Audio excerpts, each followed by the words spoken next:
Hey guys, this is Dave from Growing the Home Garden. I'm doing a little walk around the house after some storms last night. It was pretty bad.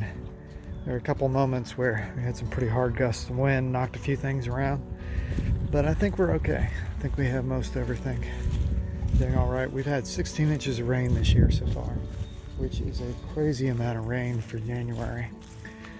But what I did notice earlier was my rain barrel has decided to migrate over there. It was right over there on those blocks, but it was empty, so that's not a really big surprise. You can see how muddy my pathway is right now this time of year. So much rain. The other day I went through and I took some blocks and I put it over here because you can see that there's like a natural rain channel from the neighbors coming over our way and hitting our lot. That's right on the line. And so it's holding back the water from hitting us directly and should prevent any erosions. I'm going to backfill that later. There you can see the rain barrel, which of course is completely empty, so it's not really a shock why it went all the way over here. You hear the dogs barking. FedEx truck just decided to stop by right when I start filming. Isn't that the way it always works? But it looks like everything's okay. I mean, you can see the water over next door. Quick look at the hellebores. Give you a little look at that. You should check out my hellebore video too, if you like hellebores. And there's a little heuchera coming out. See some new foliage on it. Things are getting cold here again. We've been 60 degrees for a while, and now it's dropping off. Some daffodils have seen happier times. Looking a little sluggish there. Don't see any damage on the roof, but it's a pretty good amount of rain coming through. You can see the side yard over here where I did some work the other day. Still got a lot of cleaning up to do and a lot of work on these willows to put together. But I'm going to walk over here to the back of the yard and check out a spot that I've got to help prevent more erosion. I put up some more blocks and just trying to create a barrier because one of my neighbors did something I'm not real happy about. But they put together a barricade. It's almost like a beaver dam. It's preventing the water from going in the natural gully that's back here. Oop, look at that. Some more daffodils. Some bluebells coming up. I believe the Spanish type of bluebells. So, but you can see here the rainwater. I barricaded that to try to send it toward the back. And I've piled up our willow branches and stuff to help with that. I just want to send all the water down its natural gully, which is back here. But my neighbor started doing that over there and redirecting it toward our shed. So in order to prevent it from going toward our shed, I had to do the same thing on the other side. Not the best solution in the world, but you can see this is where the water is supposed to go. Right down that channel through the natural creek, and then that creek takes it all the way back to the lake that's in our neighborhood. But you can see how the grass is all flattened down. I know I'm getting water coming through it, but as long as it's not going over near the shed, we're going to be fine.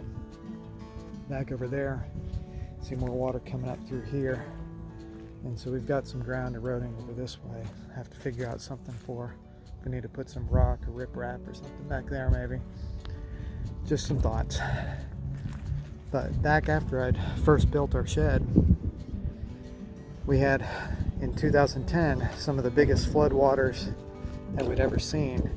And at that point I actually had, sorry about the wind, but at that point I'd actually had water flowing straight across here and going underneath the shed.